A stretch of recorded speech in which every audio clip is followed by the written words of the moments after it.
Greetings, friend, and welcome to the Between the Covers podcast, where we're working every day to remove the self limiting beliefs that are preventing us from being the heroes of our own stories.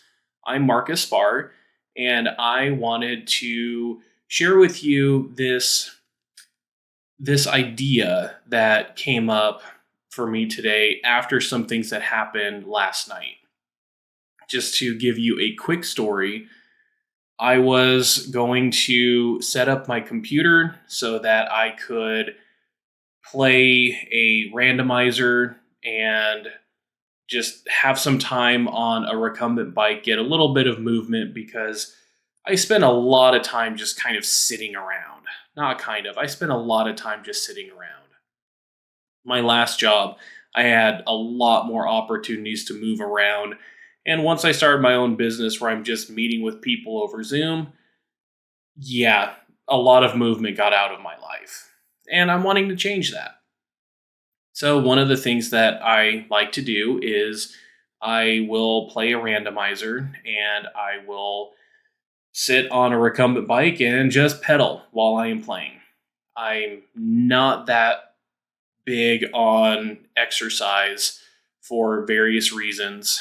And in order to make it something that I will do, it's like I have to make it fun. I have to gamify it.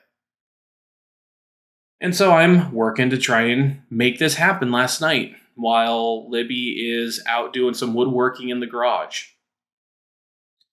And things just were not working with me in technology. Technology often can be the bane of my existence in a lot of scenarios.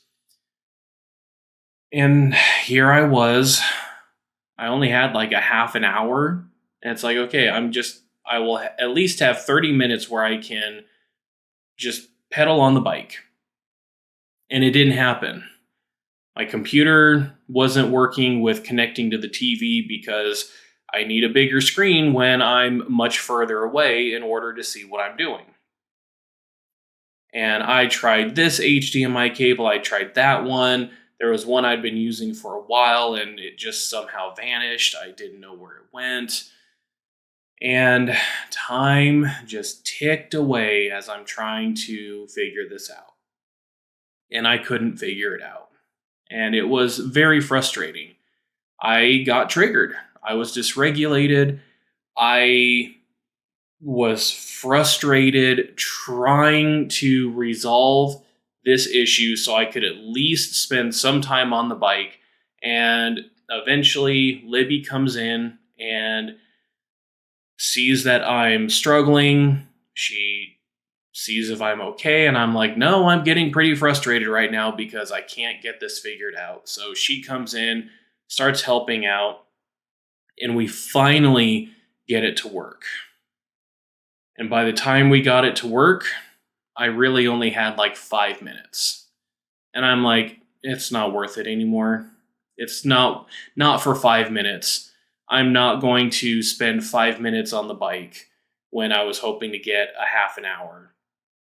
Because it'd probably take me just to get things set up on my laptop, it would burn through most of that time. And it's like, nope, all right, it's just not going to happen tonight. I was wrestling with some very strong emotions. What was really going on is I was in the battle of the century just between my ears. I had so many self-limiting messages just playing in my mind. And I was struggling to get them out. Some of these might sound familiar. If you've been listening to my podcast for a while, I was feeling pretty useless in that moment. I was even telling myself that I'm just inept. I'm never going to figure this stuff out. That kind of language is stuff you want to watch out for. If you are creating a blanket statement about you as a person because of one thing that you did, that's not a healthy place to be. I was not in a healthy place. Here is where things get difficult. because we often want these solutions to fix us, and we don't give them the time to do so. There's a reason why I titled this podcast The Importance of Time. This belief, these messages about being technologically inept, of being useless, of never being going to be able to figure any of this stuff out. These are messages I have allowed myself to stew in for years and years and years and years. I could even say a couple of decades. And I have been working on recovering from a lot of these negative messages for around 5 or 6 years. 5 or 6 years of countering these messages is not nearly enough time when I have been holding on to and believing these messages for 20 years. About. I think some of this is also tied to the instant nature of the culture that I live in and has been shipped out to a lot of different places where you have access to the internet almost everywhere you want to go. We have a lot of technology that is designed to make things easier, to get things done faster, and therefore I want this to be done now. I want things to be fixed now. And that's just not how this works. It really isn't. When talking with some of my clients, as we are working through their maladaptive coping mechanisms and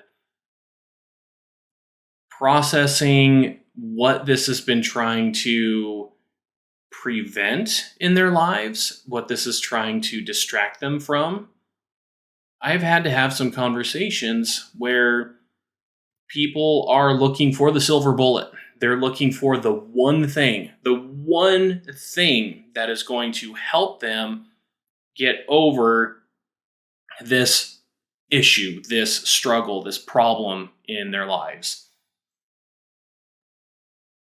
I often have to be the bearer of bad news to let them know there is no that. There is no one thing.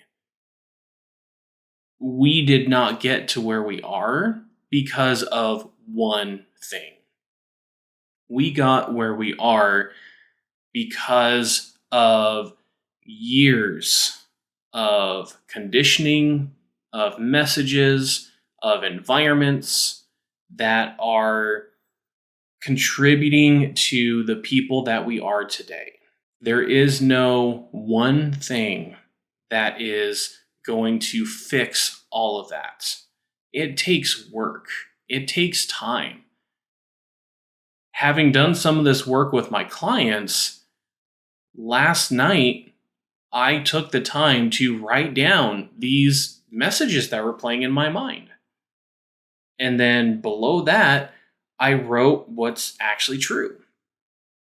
By the time Libby came in from her working in the garage, I still wasn't in a great place.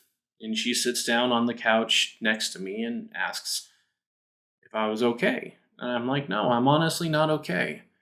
And we talked about it. I showed her my homework I gave myself, just on this little sticky note. It's like, here, this is what I'm processing through. This is what's playing in my head right now. It was having her support, having her create a safe space for me to just air what's going on in my mind, what I'm feeling, what I'm thinking, where my mind is going, how I'm just stuck and I can't get out of it. And she offered some different insights and was able to speak against those negative messages playing in my mind. This morning when I woke up, I was in a much better place. I mean, this is considering this happened like right before 8 o'clock last night. I was in a much better place this morning. because I was able to just process. I gave myself the time to, well, not just the time, I also was intentional about honestly speaking about what was going on. A lot of times when we're in these negative cesspools where we just have these negative thoughts that just torment us, we often just keep it to ourselves. This is one of those things where I often will make a commentary about what would happen if we connected a radio to your head and it broadcasts these thoughts that you're saying to yourself. This would be one of those times where I would be blushing if people heard everything that was playing in my head. I can't believe I'm going to say this here. There is this very primal part inside of me that still has this irrational fear of the dark. And in our house, we have a walk-in closet that if you don't turn the lights on, it's pretty dark in there. And boy, can my brain take this darkness and run with it. As I was in there and I didn't turn any of the lights on, I was just changing into my pajamas. This thought came into my mind that said, there's this darkness in here. Did you check it to make sure that there wasn't anything in here that was going to harm you? I know it's crazy. That's where my brain goes, though. It's irrational. And while that was playing in my head, my first response was, well, if there's anything in here that is going to cause me harm, I just wish that it would, because that would just make my life so much easier. When something as simple as technology not working the way that you expect it to causes your thoughts to go to such a place as wanting to end your existence, there's not anything good that's taking place there. Bear in mind, this is something that I've been working on for 5 or 6 years. And my mind still went to a really bad and dark place. I'm not proud of it. And I also just want to be honest. This is a journey that I'm still on. It is a journey that I'm going to be on for a long time. And I need to give myself the grace and the time to unravel these negative thought patterns. And I need a lot of practice being kind to myself. Thankfully, I have the time to learn that. If you are in your teens or your 20s, I honestly don't know if many people in their teens or 20s who listen to podcasts, but stranger things have happened. If that is your age and you're coming here and this is something that you're working through, I commend you. You don't have nearly as much work ahead of you as someone like me who's going to be turning 40 or those who are older. Regardless of where you are, it will be important that you give yourself the time to practice these new patterns. These patterns of recognizing when your mind goes to the negative, recognizing when you're in that unhealthy place, and reframing what's going on. I meant to bring my homework in here, but I didn't. It's still out in the living room where I worked on it. But what I was trying to tell myself is that this was not an example of my abilities overall. I was having a bad moment. That's really all it was. I was having a bad moment. I had a moment where things weren't working and that negativity came in and I just held on to it. Well, that's something that I'm still working on. That is something I still have a long ways to go. It is so easy for me to settle into the negative. It's so easy for me to stew in these self-limiting beliefs. In fact, I'm just now reminding myself that I really need to do a podcast on what exactly are self-limiting beliefs. Because it's going to be different for every person. But that'll be another one down the road. I still, even though I have been doing this work and I help people to avoid these cesspools, pitfalls, traps, holes, whatever you want to say. And I will still need some help when I get into this horrible mindset that says you're not enough, that you'll never do it, that you are worthless, you're useless. And those need to be challenged. This is something I've been learning in therapy. It's something I have been learning through cognitive behavioral therapy. That we need to focus on the negatives. Sorry. That's not what we want to do. We want to focus on the positives when the negatives are in full swing. Many, many, many years ago, I heard a staggering statistic, and I don't know exactly how true this is, yet anecdotally, it makes complete sense to me. And that is, whenever you have a negative experience, you need to have 10 positive experiences in order to counter and balance that one negative. If we look at our lives, we have a lot of negative experiences that need to be balanced out.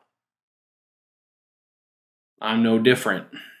And if all we do is we focus on that negative, which it's so easy to do, don't get me wrong, it's so easy to just stay in that negative place. And I believe it has to do with our brains and their need to survive. Because anything that can cause us harm is something that we really need to focus on. And when we experience something negative, if someone says something that harms us, if someone does something that harms us, our brains will focus so much on that experience, more so than any positive experience, because the positive experiences aren't really playing towards our survival, I think. But something that could harm us is something that we need to be on the lookout for. So that's what our brains are going to focus on. Which means I need to be intentional about allowing myself to focus on the positives, the good things about myself. I am not always the best at that. Last night is a shining example of how I'm not the best at that. And maybe that's something that you're familiar with. If so, there are some things that we can do. First, as the title of this podcast says, give yourself the time. Give yourself the time to change these thought patterns. Give yourself time to process what is going on. Give yourself the time and the space and the grace to acknowledge, oh, I'm going back to this negative mindset and I don't want to be here. Let's start changing that. And it's going to take mindfulness. We need to first become aware that we are going into these negative places. For many of us, it's so familiar that we don't even second guess it. Oh, well, I just broke that. I'm just a klutz. And that's all I'm ever going to be. And we go about our day. Nope. Challenge that. Recognize first that those thoughts are in play. Recognize that you're telling yourself these messages, and then start to change what you're really saying to yourself. For me, the thoughts that I'm technologically inept, that I'll never figure it out, and I'm useless, I had to write down specifically the positives about me, that I am capable of learning, that I do a great job with a lot of technology, and that I am capable, if I'm remembering what I wrote down properly on that sticky note. That's what I need to focus on, that I am capable, that I do learn, and I'm pretty good with technology. One of the things that helped with that was my wife Libby coming in and pointing out kind of where I stand on the spectrum of people who work with technology. And for me, I'm not that high up, in all honesty. And yet there are some people who are smarter than me who struggle even more with technology than I do.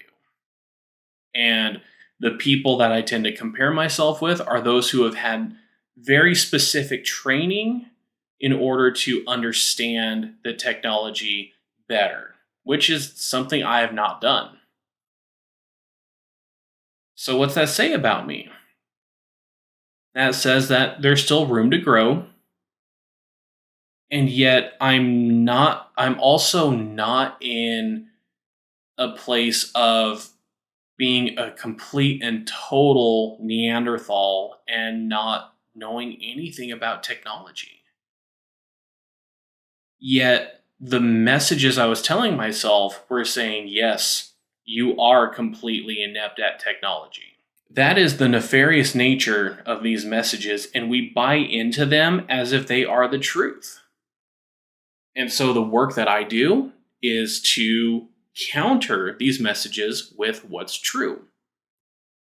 I can do that myself, yet hearing it from others is a much better way to get those to really sink in, because a lot of times we don't even believe ourselves, yet we'll believe what others say about us. And that's where a lot of these messages came from. They came from someone else. So maybe we need to, kind of like what I was talking about in the last episode, change who we hear, who we're listening to. Be around people who are going to affirm and speak the truth about us. The truth in love, as I grew up hearing all the time. Time and intentionality are so important on this journey of becoming the heroes of our own stories. We can think of all of these great heroes in media today, and they all needed time in order to become the heroes that we know them to be. They needed time and they needed training. They needed people in their lives who would invest in them and support them. And I am so thankful that I have several of those people in my life. At this point, I'm just going to keep repeating myself. This feels like a good place to end this conversation. Give yourself time. Give yourself time to unravel years or decades worth of this conditioning for your thought life. Be intentional about changing these. And even if you don't believe it at first, the belief comes later. So don't worry about it. Just keep telling yourself what's true. Keep telling yourself what is affirming of who you are. We're not bad people. We really aren't. I don't believe that you are. And maybe that's what you need to hold on to right now is this one guy on this podcast believes in me. Because I do. I do believe in you. And I also believe this isn't something that's going to be fixed overnight. So give yourself time. It is so important. And with that, until next time, live strong for today. Thanks so much for watching or listening to this podcast. If you like what you're hearing, then give this video a like and subscribe so you don't miss out on any future uploads. If you are interested in working with me, then take a look in the description where you can find my website or a link just to schedule a free 50-minute one-on-one call with me. Looking forward to talking with you soon.